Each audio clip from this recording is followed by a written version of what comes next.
In a shocking move, the Zimbabwe Anti-Corruption Commission has announced that businessman Winnie Chivayo must be arrested, citing evidence of serious crimes.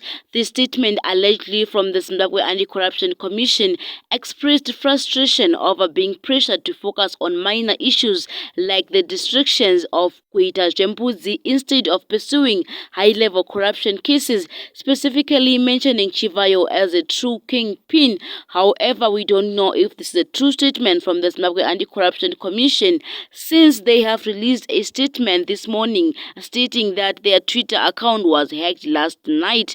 The Commission's account was compromised, leaving many questioning the authenticity of the arrest order.